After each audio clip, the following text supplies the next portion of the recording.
چلیں جی پھر شروع کرتے ہیں۔ بسم اللہ والصلاۃ والسلام علی رسول اللہ، اشہد ان لا الہ الا اللہ وحدہ لا شریک لہ واشہد ان محمدا عبدہ ورسولہ صلی اللہ علیہ وسلم۔ سوال ہمارا سب سے پہلا یہ ہے کہ قرآن کریم کب نازل ہوا ہے؟ ٹھیک ہے، تو قرآن کریم جو نازل ہوا ہے اس بارے میں سب سے پہلے تو ہم بات کریں گے کہ وہ دن کون سا ہے جس میں قرآن کریم نازل ہوا ہے۔ تو صحیح مسلم میں حدیث ہے سیدنا قتادہ رضی اللہ تعالیٰ عنہ سے کہ ان رسول اللہ صلی اللہ علیہ وسلم سئل عن صوم یوم الاثنین، آپ صلی اللہ علیہ وسلم سوموار کے دن روزہ رکھا کرتے تھے۔ تو پوچھا گیا یا رسول اللہ آپ سوموار کے دن روزہ کیوں رکھتے ہیں؟ تو نبی کریم صلی اللہ علیہ وسلم نے ارشاد فرمایا ذاک یوم ولدت فیہ، یہ ایک ایسا دن ہے جس میں میں پیدا ہوا ہوں، ویوم بعثت، اور یوم بعثت، اور ایک ایسا دن ہے جس میں مجھے جو ہے نا وہ نبی بنایا گیا، وانزل علی فیہ، اور اسی دن مجھ پر قرآن کریم نازل کیا گیا۔ تو صحیح مسلم کی اس حدیث سے پتہ چلا کہ قرآن کریم کس دن نازل ہوا ہے؟ سوموار کے دن، پیر کے دن۔ اور آپ صلی اللہ علیہ وسلم کا طریقہ کار ہمیشہ سے یہ رہا ہے کہ آپ صلی اللہ علیہ وسلم جب بہت زیادہ خوش ہوتے تھے تو بھی عبادت کرتے تھے اللہ تعالیٰ کا شکر ادا کرنے کے لیے۔ اب اس حدیث سے کیا پتہ چلا کہ ایک تو قرآن کریم سوموار کے دن نازل ہوا، اور دوسرا نبی کریم صلی اللہ علیہ وسلم اس دن روزہ رکھتے تھے۔ پوچھا کیا یا رسول اللہ آپ اس دن روزہ کیوں رکھتے ہیں؟ تو آپ صلی اللہ علیہ وسلم نے وجہ کیا بتائی کہ میں اس دن مجھے قرآن کریم دیا گیا، اس دن مجھے پیدا کیا گیا، یعنی آپ صلی اللہ علیہ وسلم سوموار کے دن پیدا ہوئے تھے، اور آپ صلی اللہ علیہ وسلم پر قرآن کریم بھی سوموار کے دن نازل کیا گیا۔ تو اس حدیث کے مطابق ہمیں یہ پتہ چل گیا کہ دن کون سا تھا؟ سوموار کا۔ اب مہینہ کون سا ہے؟ اس میں البدایہ والنہایہ، یہ حافظ ابن کثیر رحمۃ اللہ علیہ کی کتاب ہے، اور حافظ ابن کثیر آپ کو پتہ ہے کہ تعارف کے محتاج نہیں ہے۔ تفسیر ابن کثیر ایک بہت ہی زبردست تفسیر ہے جو حافظ ابن کثیر رحمۃ اللہ علیہ نے لکھی ہے۔ ان کی ایک کتاب ہے البدایہ والنہایہ، تاریخ پہ یہ کتاب ہے، اور انہوں نے آدم علیہ الصلوۃ والسلام سے لے کے نبی کریم صلی اللہ علیہ وسلم اور اس کے بعد تک کی بہت زیادہ تاریخ اس میں جمع کی ہے۔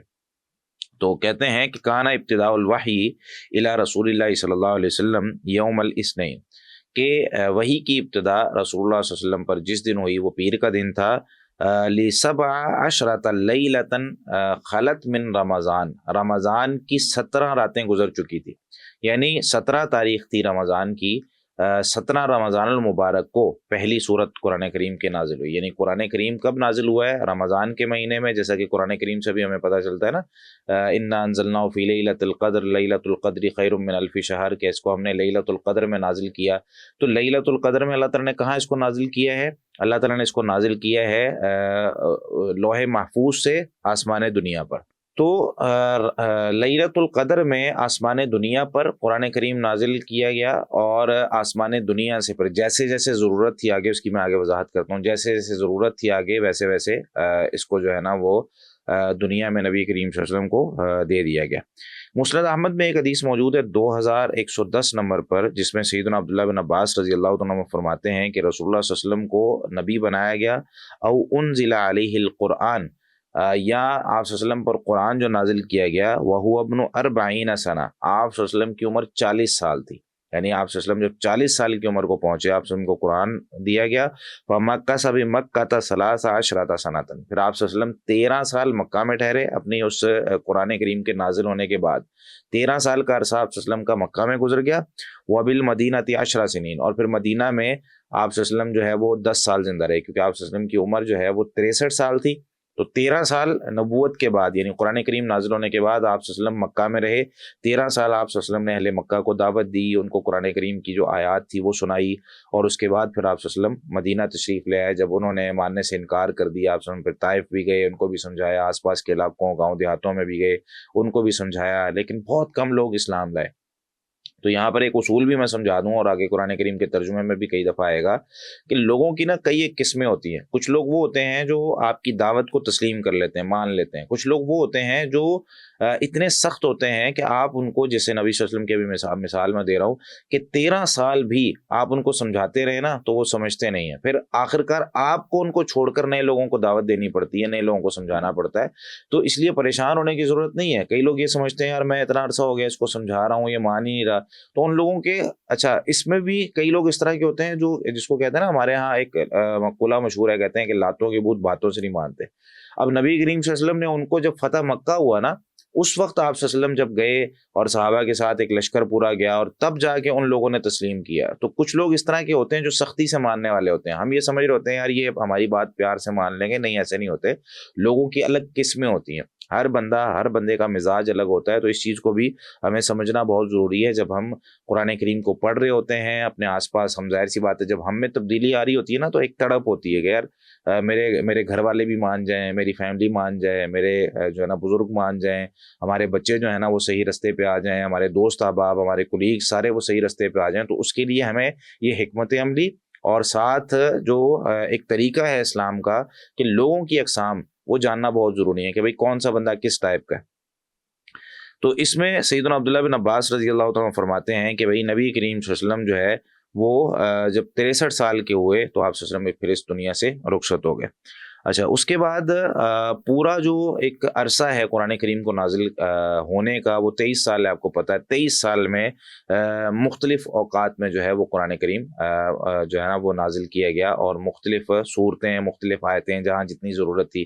یہ بھی ہمارا آج کا ایک سوال ہے کہ قرآن کریم کو ایسے کیوں نازل کیا گیا ہے. تو اس پہ ہم بات کرتے ہیں. تو پہلی چیز ہماری کلیئر ہو گئی کہ قرآن کریم کب نازل ہوا. خلاصہ اس کا یہ ہے کہ قرآن کریم سوموار کے دن نازل ہوا. رمضان کا مہینہ تھا، 17 رمضان تھا حافظ ابن کثیر رحمۃ اللہ علیہ کے قول کے مطابق. اور نبی کریم صلی اللہ علیہ وسلم کی عمر 40 سال تھی. آپ صلی اللہ علیہ وسلم مکہ میں موجود تھے. آپ صلی اللہ علیہ وسلم 13 سال مکہ میں رہے اور پھر 10 سال آپ صلی اللہ علیہ وسلم مدینہ میں رہے. تو یہ ایک خلاصہ ہے، یعنی 23 سال کے عرصے میں قرآن کریم کو نازل کیا گیا. اگلا جو سوال ہے وہ یہ کہ سب سے پہلے کون سی صورت نازل ہوئی. اچھا، اس کے لیے نا میں آپ کو ایک حدیث پڑھانا چاہتا ہوں. وہ حدیث آپ کے ساتھ میں اسکرین شیئر کر رہا ہوں. اس میں وہ حدیث ہم پڑھتے ہیں انشاءاللہ.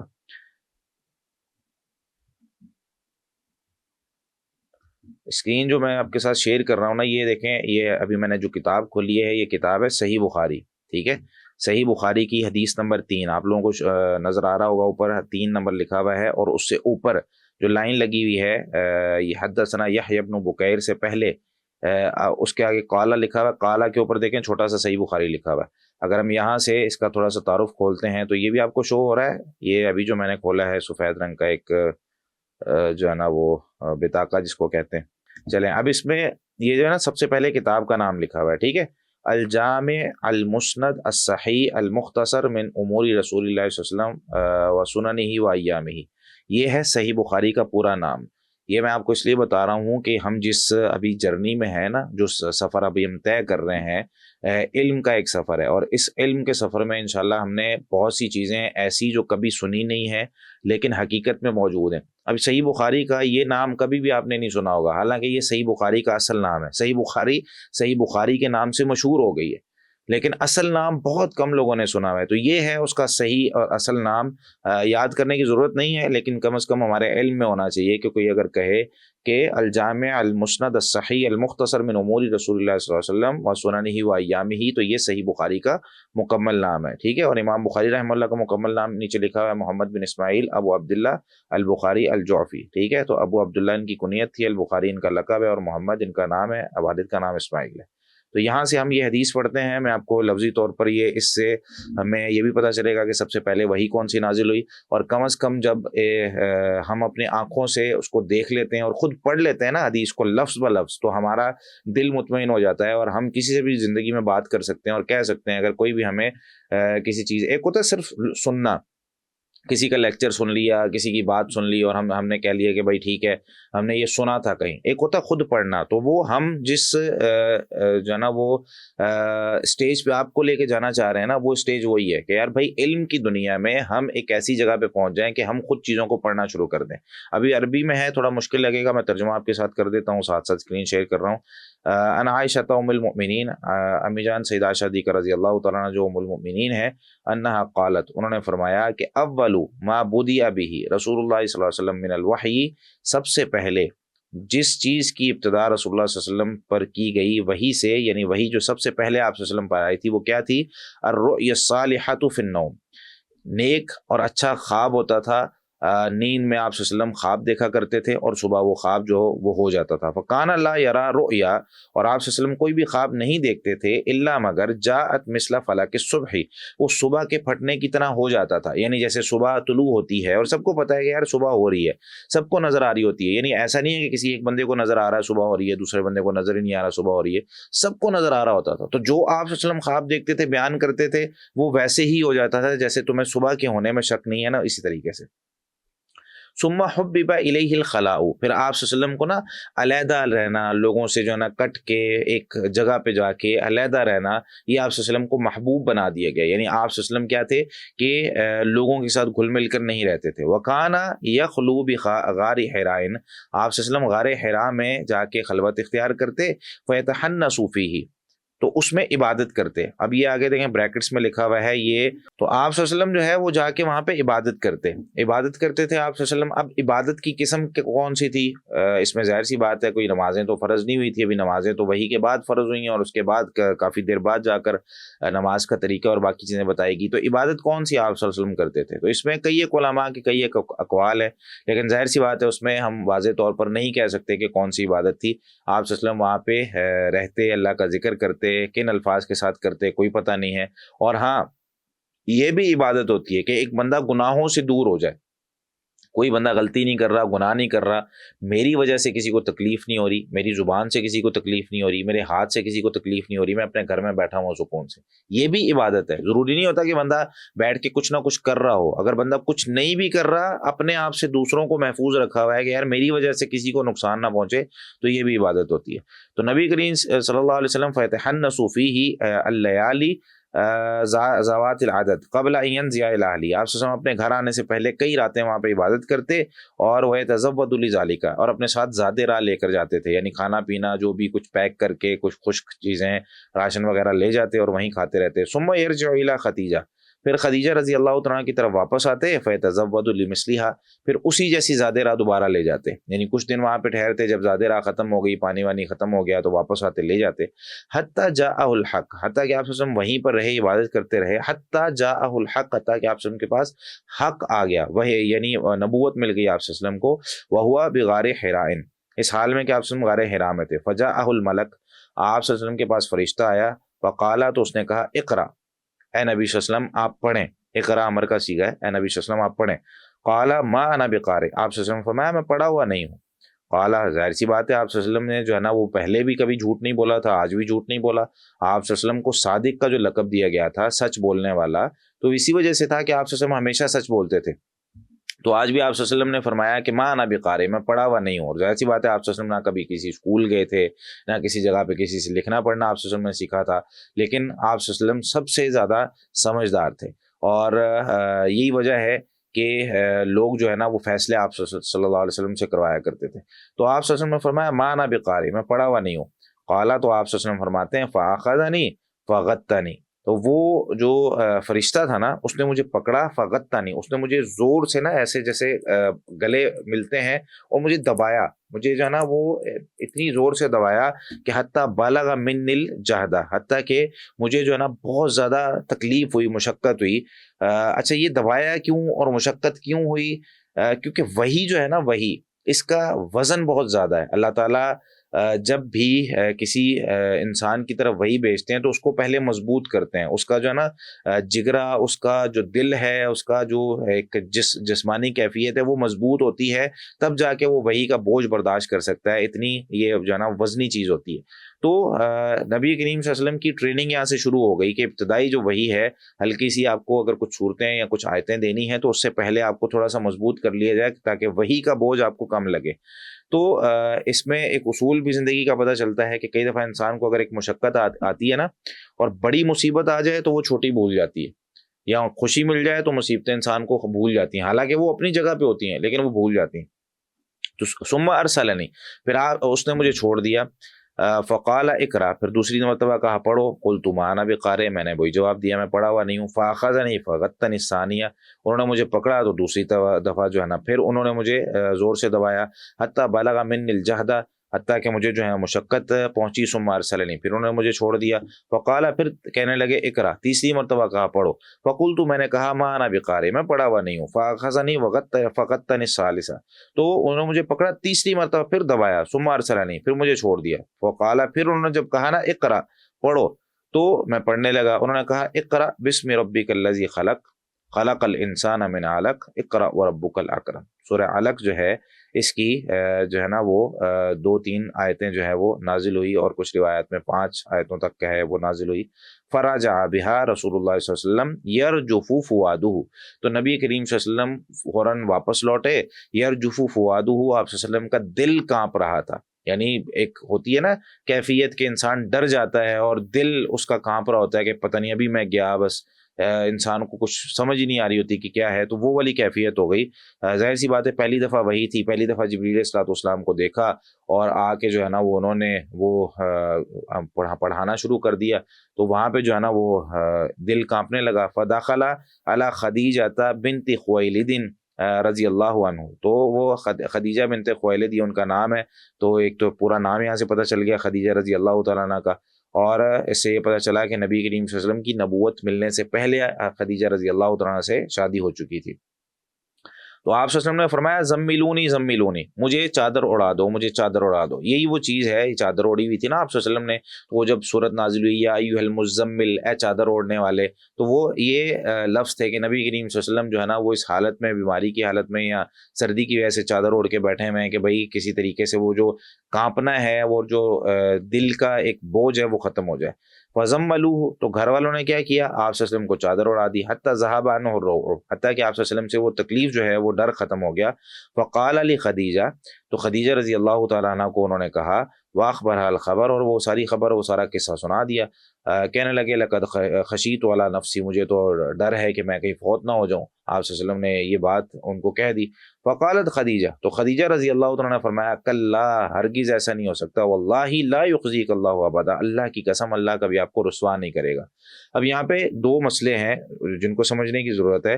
ایک کہ علم جو ہے نا، علم یہ انسان کی زندگی کو بدل دیتا ہے۔ اگر آج خدیجہ رضی اللہ تعالیٰ عنہ اس جگہ پر، اس مقام پر پڑھی لکھی نہ ہوتی، اور ان کو نبی کریم صلی اللہ علیہ وسلم کے مزاج کا نہ پتہ ہوتا، اور ان کو نبی کریم صلی اللہ علیہ وسلم کو حوصلہ دینے کا نہ پتہ ہوتا، انسانی مزاج کو وہ نہ سمجھتی، تو آپ صلی اللہ علیہ وسلم اس مقام پہ نہ پہنچتے۔ اس دن وہ بیوی تھی جس نے اپنے شوہر کو ایک حوصلہ دیا، ایک تسلی دی کہ کل ہرگز ایسا نہیں ہو سکتا، واللہ لا یخزیک اللہ ابدا، اللہ کی قسم اللہ آپ کو کبھی رسوا نہیں کرے گا۔ تو پتہ کیا چلا، ایک ماں کا پڑھا لکھا ہونا، ایک بیوی کا پڑھا لکھا ہونا، ایک عورت کا پڑھا لکھا ہونا کس قدر ضروری ہے کہ اس نے اپنے خاوند کو تسلی دینی ہوتی ہے مشکل وقت میں، اس نے اپنے بچوں کو بڑا کرنا ہوتا ہے ذہنی طور پہ۔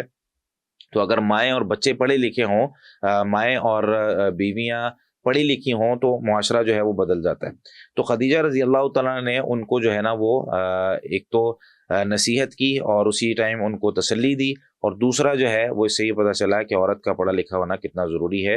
پھر انہوں نے جو ہے نا مثالیں دی نبی کریم صلی اللہ علیہ وسلم کو کہ ایسا آپ کیوں سوچ رہے ہیں، ایسا آپ کو نہیں سوچنا چاہیے۔ کیوں نہیں سوچنا چاہیے جی؟ انک لتصل الرحم، کہ بے شک آپ صلہ رحمی کرتے ہیں، یہ آپ کی اچھائیاں ہیں۔ تو اس سے کیا پتہ چلا کہ جاہلیت میں بھی لوگوں کا یہ عقیدہ تھا کہ جو اچھا ہوتا ہے نا، نیک ہوتا ہے، وہ لمبا جیتا ہے، جو اچھا ہے اس کو کوئی نقصان نہیں پہنچتا۔ تو انک لتصل الرحم، سب سے پہلا کام کہ آپ صلہ رحمی کرتے ہیں، وتحمل الکل، اور آپ بوجھ اٹھاتے ہیں، وتکسب المعدوم، بوجھ اٹھانے کا مطلب یہ ہے کہ کوئی راہ چلتا مسافر آپ کو نظر آیا، آپ اس کا بوجھ اٹھا کے اس کو گھر تک چھوڑ آتے ہیں، آپ جو ہے نا وہ کسی کی مدد کر دیتے ہیں، لاؤ بھی میں اٹھا کے آپ کے جو ہے نا بائک پہ رکھ دیتا ہوں، میں اٹھا کے اس کو آپ کی ریڑی پہ رکھوا دیتا ہوں، آؤ بھائی میں ہاتھ لگواتا ہوں، یہ بورا اٹھا کے جو ہے نا وہ فلاں جگہ پہ کسی کی کوئی چیز رستے میں گر گئی، یہ اٹھا کے اس کو دے دی۔ تو لوگوں کے بوجھ اٹھاتے ہیں آپ، ٹھیک ہے۔ وہ تکسب المعدوم، اور آپ جو ہے معدوم، یہ والی صفت آپ صلی اللہ علیہ وسلم کی بہت زبردست تھی، اور آج اگر کسی کے اندر یہ صفت ہونا، وہ کمال کا بندہ ہے۔ تکسب المعدوم، آپ معدوم کو کما کے دیتے ہیں، یعنی ایک وہ شخص ہے جس کا کمانے والا کوئی نہیں، ایک بیوہ خاتون ہے، اس کا کمانے والا کوئی نہیں، آپ کما کے اس کو خرچہ بھیجتے ہیں۔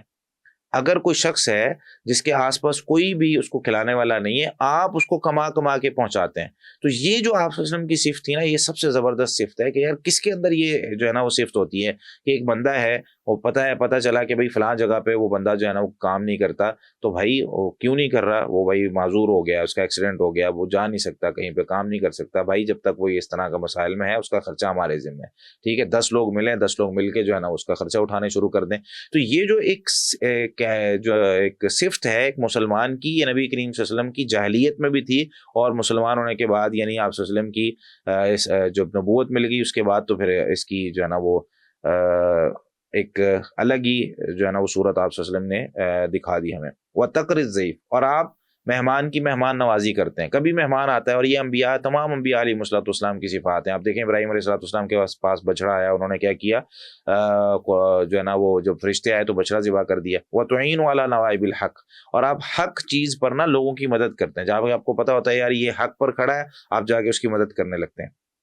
اب یہ انہوں نے خدیجہ رضی اللہ عنہ نے نبی صلی اللہ علیہ وسلم کو تسلی دی، تو فانطلقت بھی خدیجہ، تو ایک کام نہیں کیا خدیجہ رضی اللہ عنہ، 2 کام کیے۔ تسلی دینے کے بعد کیا کیا کہ خدیجہ رضی اللہ تعالیٰ عنہ ان کو جو ہے نا فانطلقت بھی خدیجہ تو حتی اتت بھی ورقۃ ابن نوفل ابن اسد ابن عبد العزیٰ ابن عم خدیجہ تھا، خدیجہ رضی اللہ تعالیٰ کے چچا کا بیٹا تھا ورقہ بن نوفل، یہ جو ہے نا وہ ان کے پاس ان کو لے کر آ گئی۔ ورقہ بن نوفل کافی بوڑھے ہو چکے تھے، وکان امرأ تنصر فی الجاہلیہ، اور یہ ایک ایسے آدمی تھے جو جاہلیت میں عیسائی ہو چکے تھے۔ وکان یکتب الکتاب العبرانیہ، یہ جو کتاب تھی انجیل تھی نا اس کو عبرانی زبان میں لکھتے تھے، فیکتب من الانجیل بالعبرانیہ ما شاء اللہ ان یکتبہ، تو جو اللہ تعالیٰ جو ہے وہ چاہتے تو وہ یہ اس کا ترجمہ کر رہے تھے عبرانی زبان میں نا، انجیل کو لکھا کرتے تھے۔ وکان شیخا کبیرا قد عامیہ، یہ بوڑھے شیخ تھے اور آنکھوں کی ان کی بینائی جو ہے وہ چلی گئی تھی۔ فقالت له خدیجہ، اب خدیجہ رضی اللہ عنہ نے اس کو مخاطب کیا، یہ ابن عمی، اے میرے چچا کے بیٹے، اسمع من ابن اخیک، اپنے بھائی سے سنیں ذرا یہ کیا کہہ رہے ہیں۔ فقال له ورقہ ان کو کہنے لگے، یا ابن اخی، اے میرے بھائی کے بیٹے یعنی اے بھتیجے، ماذا ترى، آپ بتائیں بھائی کیا مسئلہ ہے۔ تو فاخبرہ رسول اللہ صلی اللہ علیہ وسلم خبر ما رأى، تو رسول اللہ صلی اللہ علیہ وسلم نے ان کو خبر دی جو انہوں نے دیکھا تھا۔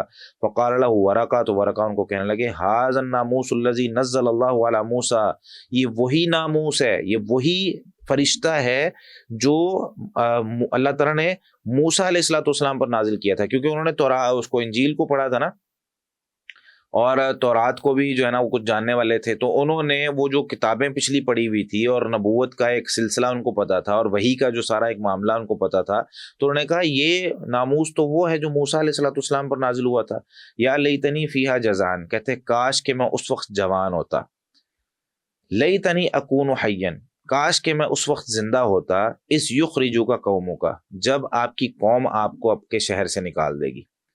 تو پتہ کیا چلا کہ جب بندہ دین کی بات کرتا ہے نا تو لوگوں کو پسند نہیں آتی، جب بندہ دعوت دے رہا ہوتا ہے نا لوگوں کو اچھا نہیں لگتا، جب بندہ یہ شروع سے فطرت ہے، یہ جو ہے نا وہ شیطان نے اتنا گھول کے ہمارے ذہنوں میں، آج بھی معاشرے میں اگر کوئی خاتون پردہ کرنا چاہتی ہے اس کا گھر جو ہے نا وہ کرنے نہیں دیتا، کوئی بچہ قرآن پڑھنا چاہتا ہے وہ پڑھنے نہیں دیتے، اگر کوئی اور معاملہ ہوتا ہے نمازیں پڑھنا بچہ شروع کر دے یا داڑھی رکھ لے تو اس پہ اعتراض شروع ہو جاتا ہے۔ تو یہ ساری چیزیں کیا ہیں، وہ یہ پہلے بھی تھی کہ بھائی جب نبوت تمہیں ملی اب تم جا کے اپنی قوم کو سمجھاؤ گے، قوم کہے گی جی ہم نے اپنے آباء و اجداد کو ایسا پایا ہے، تو جب تمہاری قوم تمہیں نکال دے گی کاش کہ میں اس وقت زندہ ہوتا، بوڑھے ہو گئے ظاہر سی بات ہے۔ تو فقال رسول اللہ صلی اللہ علیہ وسلم اوا مخرجیہم، تو رسول اللہ صلی اللہ علیہ وسلم نے پوچھا کیا مجھے وہ نکال دیں گے؟ قال نعم، کہا جی ہاں، لم یأتی رجل قط بمثل ما جئت به الا عودیا، کوئی بھی آدمی جو آج آپ نے بیان کیا نا کہ آپ کو وہی اس طرح آئی، تو کوئی بھی آدمی اس طرح وہی بیان کرتا ہے نا الا عودیا، مگر اس سے دشمنی کی جاتی ہے۔ وَإِن يُدْرِكْنِي يَوْمُكَ أَنْصُرُكَ نَصْرًا مُعَزَّرًا، اور اگر مجھے آپ کا وہ دن مل جائے نا تو میں آپ کی بہت اچھے طریقے سے جو ہے نا مدد کروں گا۔ ثم لم ينشب ورقہ ان توفی، پھر اس کے بعد ورقہ جو ہے وہ کچھ عرصہ ہی زندہ رہے اور فوت ہو گئے۔ وفتر الوحی، اور وہی جو ہے وہ اس عرصے میں رکی رہی، اس کے بعد پھر وہی آنا شروع ہو گئی۔ تو یہ حدیث ہے، یہ حدیث صحیح بخاری کی 3 نمبر حدیث آپ لوگوں نے آج پڑھ لی، جس سے آپ کو یہ پتہ چلا کہ سب سے پہلے وہی کیسے نازل ہوئی، کہاں نازل ہوئی، غار حرا میں نازل ہوئی۔ کیسے نازل ہوئی، نبی کریم صلی اللہ علیہ وسلم کو شروع میں آپ صلی اللہ علیہ وسلم کو جو ہے نا وہ اکیلے رہنا پسند تھا، پھر آپ صلی اللہ علیہ وسلم عبادت کرنے لگے غار حرا میں جا کے، تو غار حرا میں وہی نازل ہوئی۔ آپ کو یہ بھی پتہ چل گیا رمضان میں نازل ہوئی، یہ بھی پتہ چل گیا کون سے دن میں نازل ہوئی، پھر آپ صلی اللہ علیہ وسلم کس طریقے سے آپ صلی اللہ علیہ وسلم کو جو ہے نا وہ کیفیات تاری، تو ساری حدیث جو ہے نا وہ آپ کے ذہن میں یہ رہنی چاہیے تاکہ آپ کو پتہ چلے کہ ہمارا قرآن جو ہے اس کی بنیاد کیا ہے اور کیسے یہ نازل ہوا ہے۔ اب چلتے ہیں جی اپنے لیکچر کے اگلے حصے کی طرف۔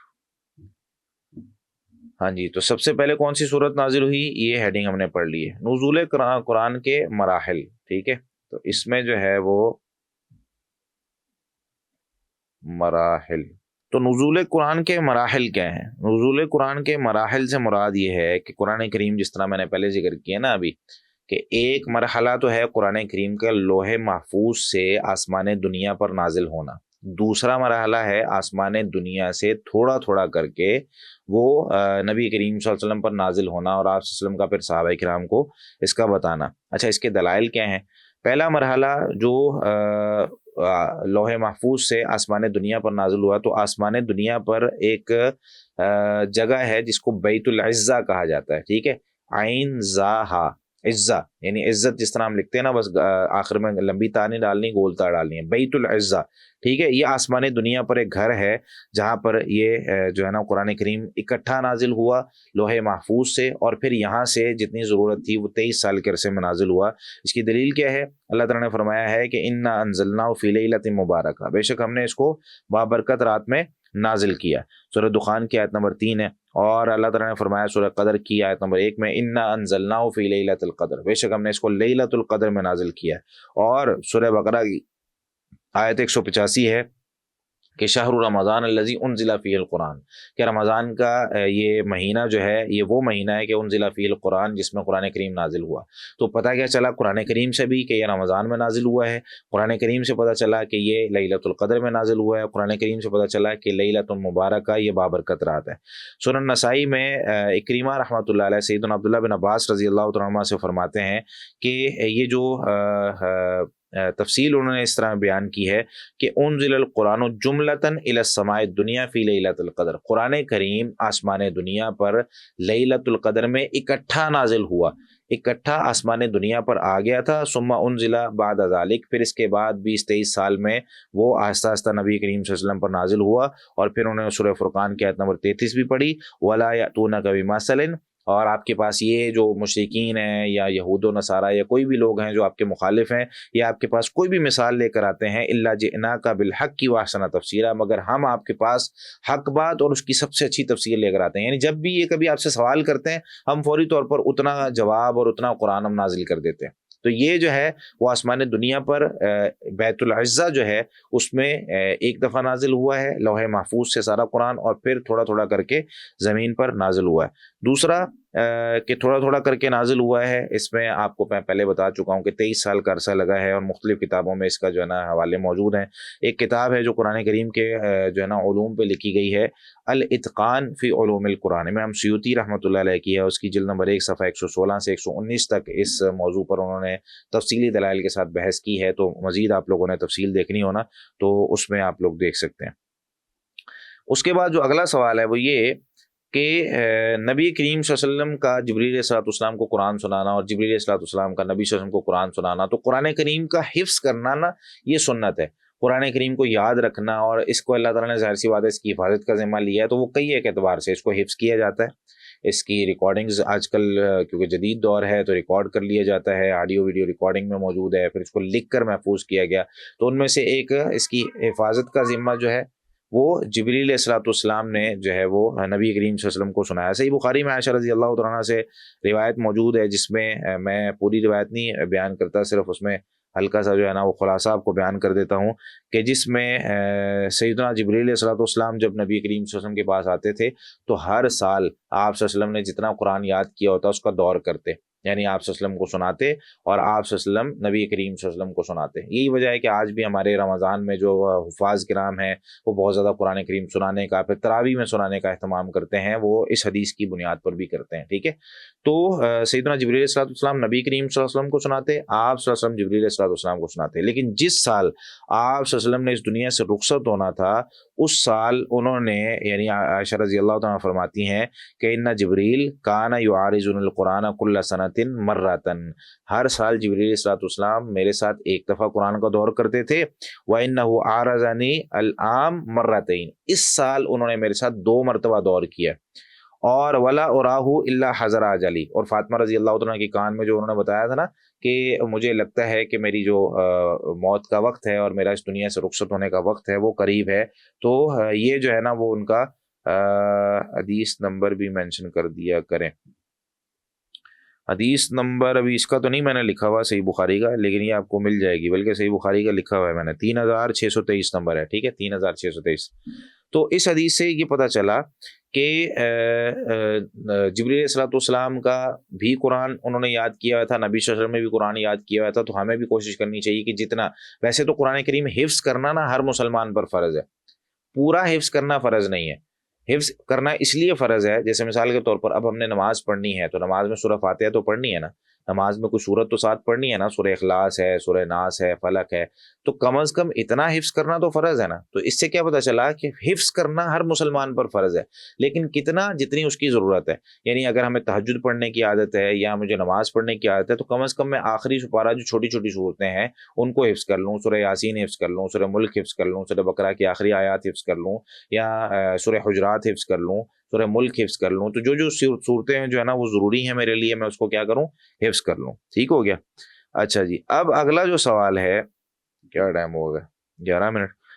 اچھا، اگلا سوال یہ ہے کہ قرآن کریم جو ہے وہ اس طریقے سے کیوں نازل ہوا ہے، یعنی قرآن کریم کو ایک ساتھ مکمل کتاب میں کیوں نہیں نازل کیا گیا، اس کی علیحدہ علیحدہ آیتیں کیوں نازل کی گئی ہیں. اچھا، یہ سوال کیوں پیدا ہوا؟ یہ سوال پیدا ہوا کفار کے اعتراض سے. کفار اصل میں انہوں نے پچھلی جو کتابیں تھیں نا، تورات، انجیل، زبور، جو بھی کتابیں انہوں نے دیکھی تھی وہ ساری نا یک بارگی نازل ہوئی تھی. ایسا نہیں تھا کہ وہ بھی تھوڑی تھوڑی کر کے نازل ہوتی، وہ پوری کتاب نازل ہوئی تھی. جن انبیاء علیہ الصلوۃ والسلام پر وہ کتابیں نازل ہوئی ان کو پوری وہ کتابیں دے دی گئی تھی کہ بھئی یہ تورات ہے، یہ انجیل ہے، یہ زبور ہے. اب کفار کا یہ اعتراض تھا کہ بھائی یہ جو قرآن ہے یہ علیحدہ علیحدہ کر کے تھوڑا تھوڑا کیوں نازل ہو رہا ہے. اور یہ قرآن کریم میں اللہ تعالیٰ نے سورہ فرقان آیت نمبر 32 میں اس اعتراض کا ذکر کیا. وقال الذین کفروا، اور کہا ان لوگوں نے، لولا نزل علیہ القرآن جملۃ واحدہ، کہ اس پر قرآن کریم یعنی نبی صلی اللہ علیہ وسلم پر قرآن کریم اکٹھا کیوں نہیں نازل کیا گیا. اب اللہ تعالیٰ نے یہاں پہ نا ایک وجہ بیان کی کیوں نہیں نازل کیا گیا بھائی اکٹھا. آپ صلی اللہ علیہ وسلم کو بتایا جا رہا ہے کذالک، یہ اس وجہ سے ہے کہ لنثبت بہ فؤادک، کہ ہم آپ کے دل کو ثابت قدم رکھیں. ہم آپ کے دل کو، اب میں آگے وہ آپ کو اسباب بتاتا ہوں کہ کیوں قرآن کریم جو ہے وہ اکٹھا نازل نہیں کیا گیا. تو اس میں کفار کا یہ سوال تھا. ایک سبب آپ صلی اللہ علیہ وسلم کو اللہ تعالیٰ نے بتا دیا، وہ یہ کہ آپ صلی اللہ علیہ وسلم کے دل کو ثابت قدم رکھنا. اس میں نا یاد رکھیں کہ ہر انسان کی زندگی میں نا مصیبتیں، ہر انسان کی زندگی میں پریشانیاں، ٹینشنیں اور اس طرح کے مواقع آتے ہیں کہ کوئی شخص تنگ کر رہا ہوتا ہے، کوئی شخص ایسا ہوتا ہے جو میری زندگی میں مسائل پیدا کر رہا ہے، کوئی شخص ایسا ہے جو میری زندگی میں غلط قسم کے کام کرنے کی کوشش کر رہا ہے. اب جو مجھے تنگ کر رہا ہے تو یا تو میں خود اس کا حل کر سکوں، اس کو جواب دے سکوں، اس کی جو اس کا سوال ہے اس کو اچھے طریقے سے قائل کر سکوں، سمجھا سکوں، یا مجھے کسی ایکسپرٹ سے مدد لینی پڑتی ہے. اور نبی کریم صلی اللہ علیہ وسلم کیونکہ نبی تھے اور ان کے لیے ایکسپرٹ اور ان کے لیے جو ان کے ان کی حوصلہ افزائی کرنے والے، ان کو سیدھے رستے پر رکھنے والے، وہ اللہ تعالیٰ کی ذات ہے. تو اللہ تعالیٰ نے نبی کریم صلی اللہ علیہ وسلم کے دل کو، جب بھی کفار نے آپ کو جو ہے نا وہ صادق اور امین کا جو لقب ملا ہوا تھا وہ ختم کیا، آپ کو جھوٹا کہنا شروع کر دیا، آپ کو کاہن کہنا شروع کر دیا، نعوذ باللہ آپ کو مجنون کہنا شروع کر دیا، آپ صلی اللہ علیہ وسلم کے لیے انہوں نے مختلف قسم کے القابات اور پھر پتھر مارنا شروع کر دیے، طائف والا واقعہ آپ کے سامنے، پھر آپ صلی اللہ علیہ وسلم اور صحابہ کرام کو تکلیفیں دینا شروع کر دی. اب یہ ساری چیزیں ایک ایسی کہ جب بھی کوئی مصیبت آتی ہے اس وقت حوصلہ بہت ضروری ہے. یعنی آپ صلی اللہ علیہ وسلم کسی جگہ کھڑے ہیں اور کسی بندے نے اعتراض کر دیا، اب تکلیف ہے، کوئی حوصلہ دینے والا ہے ہی نہیں، ساتھ کوئی ہے ہی نہیں، بندہ اکیلا ہے. تو اکیلے میں کیا ہے کہ کوئی تو ہونا چاہیے نا حوصلہ دینے والا. آج بھی ہمیں معاشرے کے اندر جب کوئی بھی مسئلہ پیش آتا ہے تو کسی نہ کسی مینٹور کا ہم سہارا لیتے ہیں، استاذ کا سہارا لیتے ہیں کہ استاد جی یہ مسئلہ ہو گیا ہے، اس میں مجھے بتائیں مجھے کیا کرنا ہے، میں پھٹنے والا ہوں، میرا دماغ پھٹنے والا ہے. تو اس میں پھر اس کیا کرتا ہے، والد ہو، والدہ ہو، استاذ ہو یا اس کا کوئی دوست ہو، وہ اس کو تسلی دیتا ہے، یار کوئی نہیں، اس کو اس طریقے سے ہینڈل کر ہو جائے گا. کئی دفعہ ہمارے ہاں نا کوئی چیز بہت بڑا مسئلہ ہوتی ہے، لیکن کسی نے جس کی زندگی میں وہ پہلے سے ہوا ہوتا ہے تو وہ اس کو کیا کرتا ہے، چھوٹا سا ایک مسئلہ بیان کر کے وہ کہتا ہے یار اس کا حل یہ ہے، تو ہم خوش ہو جاتے ہیں، ہاں یار یہ تو حل ہو سکتا تھا، ایسا تو نہیں تھا کہ اس کے بدلے جو ہے نا وہ میں اپنی زندگی ہار جاتا، خودکشی کر لیتا یا کوئی اس طرح کا معاملہ کرتا. تو زندگی میں کوئی ایسا ہونا چاہیے. تو جب آپ صلی اللہ علیہ وسلم پریشان ہوتے اللہ تعالیٰ قرآن کریم نازل کرتے. نبی کریم صلی اللہ علیہ وسلم کو جب اللہ تعالیٰ نے نبوت دی نا تو آپ صلی اللہ علیہ وسلم اس وجہ سے بھی بڑے پریشان رہتے تھے کہ یار یہ لوگ مانتے کیوں نہیں ہیں. میں ان کو قرآن سنا رہا ہوں, میں ان کو اللہ کا تعارف کروا رہا ہوں, میں ان کو دین دے رہا ہوں, میں ان کو ایسی چیز دے رہا ہوں جو ان کو جہنم سے بچا رہی ہے, یہ مان کیوں نہیں رہے. تو آپ صلی اللہ علیہ وسلم اندر سے نا ایسے جیسے کوئی بندہ بہت پریشان ہوتا ہے, دل پہ ایک بوجھ ہے کہ بس میں اسی میں ہلاک ہو جاؤں گا. اللہ تعالیٰ نے اس کا نقشہ قرآن کریم میں ایسے کھینچا ہے. سورہ کہف کی آیت نمبر 6 ہے فَلَعَلَّكَ بَاخِعٌ نَفْسَكَ عَلَىٰ آثَارِهِمْ إِن لَّمْ يُؤْمِنُوا بِهَٰذَا الْحَدِيثِ أَسَفًا. شاید کہ آپ اپنے آپ کو نا ان کے پیچھے ہلاک کرنے والے ہیں افسوس کرتے ہوئے إِن لَّمْ يُؤْمِنُوا بِهَٰذَا الْحَدِيثِ کہ یہ اس حدیث پر, اس قرآن کریم پر, اس بات پر یہ عمل نہیں کر رہے, اس پر ایمان نہیں لا رہے. تو شاید کہ آپ صلی اللہ علیہ وسلم اس غم میں اپنے آپ کو افسوس میں ہلاک کر لیں کہ بھائی یہ ایمان کیوں نہیں لا رہے. تو اس پر بھی اللہ تعالیٰ نے نبی کریم صلی اللہ علیہ وسلم کو تسلی دی کہ کوئی مسئلہ نہیں ہے, ہر بندہ ایمان نہیں لاتا, ایمان میرے پاس ہے. ٹھیک ہے, آپ کا کام ہے صرف سمجھانا. کئی دفعہ ہوگا ایسا ہوگا کہ آپ کے قریبی لوگ بھی ایمان نہیں لائیں گے. آپ کے بہت سارے قریبی لوگ, چچا ابو لہب نہیں ایمان لایا, اب وہ سگا چچا ہے. اسی طریقے سے جو ہے نا اور بہت سے لوگ ایمان نہیں لائے. تو کیوں بھائی, اللہ تعالیٰ نے نبی کریم صلی اللہ علیہ وسلم کو بتا دیا, آپ کو پریشان نہیں ہونا ہے اس صورتحال میں, آپ کا کام ہے جسٹ ان کو پہنچانا ہے, دعوت دینی ہے. اچھا, اسی طریقے سے جب انہوں نے بہت سارے اعتراضات کیے تو آپ صلی اللہ علیہ وسلم کو جب بہت سارے جملے کسے, اب ظاہر سی بات ہے بندہ کب تک برداشت کرے گا, 1 دن 2 دن 4 دن 10 دن, بندہ تھک جاتا ہے کسی نہ کسی وقت آ کر. اللہ تعالیٰ نے اس کا نقشہ قرآن کریم میں کھینچا ہے. اور سورہ انعام میں آیت نمبر 33 اور 34 میں اللہ تعالیٰ نے فرمایا قَدْ نَعْلَمُ إِنَّهُ لَيَحْزُنُكَ الَّذِي يَقُولُونَ, یقیناً ہمیں پتہ چل گیا ہے کہ آپ کو غم زدہ کرتی ہے وہ بات جو یہ کہتے ہیں. فَإِنَّهُمْ لَا يُكَذِّبُونَكَ, یہ آپ کو جھٹلا نہیں سکتے.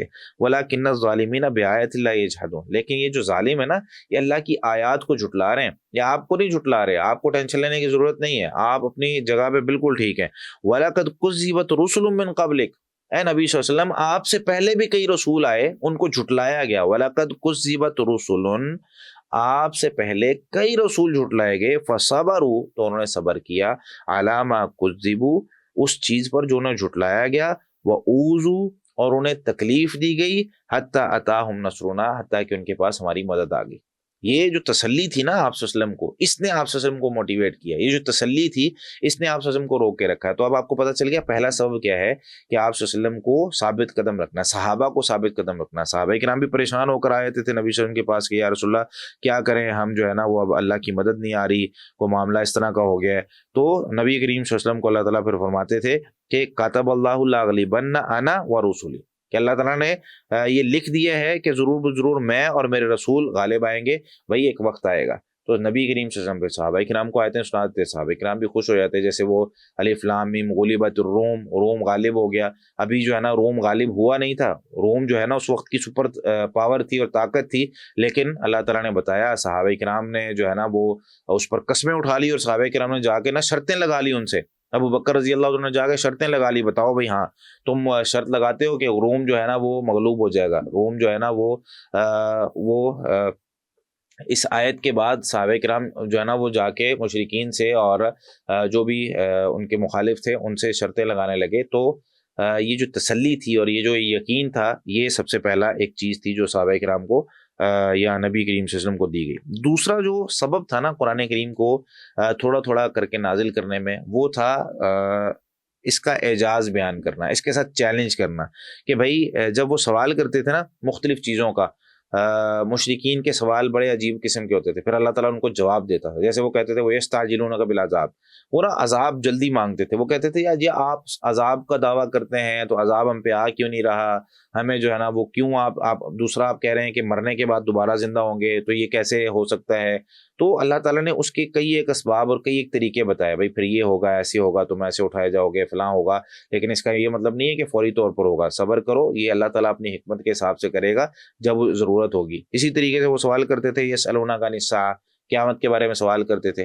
تو اللہ تعالیٰ نے ایسی حکمت عملی اختیار کر کے ان کو جواب دیا کہ وہ جیسے بڑا منہ بنا کے آئے, انہوں نے کہا جی آج پوچھتے ہیں ہم جو ہے نا وہ ان سے کہ روح کیا ہوتی ہے, روح کے بارے میں پوچھتے ہیں کہ انسانی جسم کے اندر جو یہ روح کا ایک کانسیپٹ ہے یہ کیا ہے.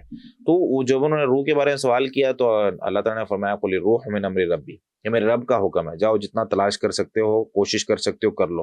آج تک لگے ہمیں سائنسدان اس کو تلاش کرنے کے لیے، آج تک میڈیکل سائنس کے اندر اس کا جواب نہیں مل سکا کہ روح، یہ جو انسان کے اندر سافٹ ویئر ہے، یہ آتا ہے کیسے۔ کوئی انسان آج تک اپنے آپ کو بچا ہی نہیں پایا، بڑی کوششیں کر رہے ہیں، میڈیکل سائنس پہ لگی ہوئی ہے کہ یار کسی طریقے سے اس معمے کو حل کیا جائے کہ انسان کی روح نکلتی ہے تو کیا ہوتا کیا ہے، کیسے مرتا ہے انسان۔ ہر قسم کی دوائیاں موجود ہیں، اچھے ڈاکٹرز موجود ہیں، اچھے اسپتال موجود ہیں، اچھی ہر قسم کی چیزیں موجود ہیں، تو پھر بھائی انسان مر کیسے جاتا ہے؟ تو یہ آج تک کوئی حل نہیں کر پایا۔ یہ تھا چیلنج قرآن کریم کا کہ بھائی جو میں نے بیان کر دیا ہے اس کو جھٹلا کے دکھاؤ، جو میں نے چیز کہہ دی ہے اس کو، جو میں نے کہا تمہیں نہیں پتا چل سکتا، وہ جا کے تلاش کر کے لاؤ، ذرا لے کر آؤ، کسی طریقے سے تم لا سکتے ہو۔ تو یہ تھے قرآن کریم کے چیلنج۔ تیسرا جو سبب تھا قرآن کریم تھوڑا تھوڑا کر کے نازل کرنے میں، وہ یہ تھا کہ ایک تو ایک ایسی قوم کو پڑھایا جا رہا ہے نا جو پڑھی لکھی نہیں ہے، ٹھیک ہے، نبی کریم صلی اللہ علیہ وسلم، صحابہ کرام نہ لکھنا پڑھنا جانتے ہیں، نہ ان کو جو ہے نا وہ اس علاقے کے اندر یہ چیزیں بہت زیادہ مشہور تھی۔ اب وہاں پر یہ قرآن کریم آہستہ آہستہ تھوڑا تھوڑا ان کو کر کے دیا گیا تاکہ وہ اچھے سے اس کو سمجھ سکیں، حفظ کر سکیں، یاد کر سکیں، اس پر عمل کر سکیں۔ اب اس میں جو قرآن کریم میں اللہ تعالیٰ نے ذکر کیا ہے سورہ جمعہ کی آیت نمبر 2 میں، هو الذی بعث فی الامیین رسولا منہم، اللہ تعالیٰ وہ ذات ہے جس نے امیین میں، ان پڑھ لوگوں میں، ان پڑھ یہ یہاں پہ برا نہیں کہا جا رہا، ان پڑھ کا مطلب کہ پڑھے لکھے نہیں تھے، عزت اور احترام کے ساتھ، ٹھیک ہے، نبی کریم صلی اللہ علیہ وسلم، صحابہ کرام، وہ کسی جس طرح ہم کالج یونیورسٹی جاتے ہیں، اسکول جاتے ہیں، تو اس طریقے سے ان کی کوئی تعلیم نہیں تھی، لیکن اللہ تعالیٰ نے اچھا اس میں یہ بات بھی یاد رکھیں کہ اسکول کا اگر کوئی پڑھا لکھا نہ ہو، یا کوئی جو ہے نا جس کو لکھنا پڑھنا نہ آتا ہو، تو اس کو علم نہیں آ سکتا، اس کو جو ہے نا وہ سمجھ نہیں آ سکتی، یا اس کی سمجھ کم ہوتی ہے، ایسا اس کا تعلق نہیں ہوتا۔ یعنی کئی لوگ ان پڑھ ہوتے ہیں لیکن بہت سمجھدار ہوتے ہیں، حساب ان کو آپ ہلکا سا سکھا دیں، وہ جو ہے نا انگلیوں پہ، ہمارے پڑھے لکھے وہ کیلکولیٹر منگوا رہے ہوتے ہیں، جی لائیں ذرا اس کا کیلکولیٹر سے چیک کرتے ہیں کتنا ہوتا ہے، اور جو بزرگ آدمی بیٹھا ہوتا ہے اور سمجھدار ہوتا ہے وہ 2-4 لائنیں اس طرح جو ہے نا وہ دماغ کے اندر لگا کے کہتا ہے اتنے بن گئے، اور اس کا صحیح بھی ہو رہا ہوتا ہے۔ تو علم کا تعلق جو ہے نا وہ اسکول جانے یا لکھنے پڑھنے کے ساتھ نہیں ہوتا، علم کا تعلق ہوتا ہے جو اللہ تعالیٰ کی طرف سے ودیت کیا جاتا ہے، جو دماغ میں، دل میں انسان کو صحیح اور غلط کی تمیز دے دے، اس کو علم کہا جاتا ہے۔ تو اللہ تعالیٰ نے فرمایا هو الذی بعث فی الامیین رسولا منہم، اللہ تعالیٰ وہ ہے جس نے ان پڑھ لوگوں میں انہی میں سے رسول بھیجا، یتلو علیہم آیاتہ، جو ان پر اللہ کی آیتیں تلاوت کرتا ہے، ویزکیہم، اور ان کا تزکیہ کرتا ہے، ان کو ویعلمہم الکتاب والحکمہ، اور ان کو کتاب اور حکمت سکھاتا ہے، وان کانوا من قبل لفی ضلال مبین، اس سے پہلے یقیناً جو ہے نا وہ واضح گمراہی میں تھے، یعنی ان کو پتہ نہیں تھا کہ کیا صحیح ہے کیا غلط ہے، یہ اللہ نے بتایا ان کو۔ تو قرآن کریم آہستہ آہستہ کیوں نازل ہوا کہ بھائی ان لوگوں کو سمجھانا تھا جو لوگ بالکل پڑھے لکھے نہیں ہیں۔ اور اس میں سیدنا عمر رضی اللہ تعالیٰ کا ایک قول موجود ہے، وہ فرمایا کرتے تھے کہ قرآن کریم کو تھوڑا تھوڑا کر کے ہی سیکھنا چاہیے، کہ تعلم القرآن خمس آیات، کہ قرآن کریم کی جو نا 5 آیتیں سیکھا کرو، زیادہ قرآن کریم بہت جلدی سے سیکھنے کی ضرورت نہیں ہے۔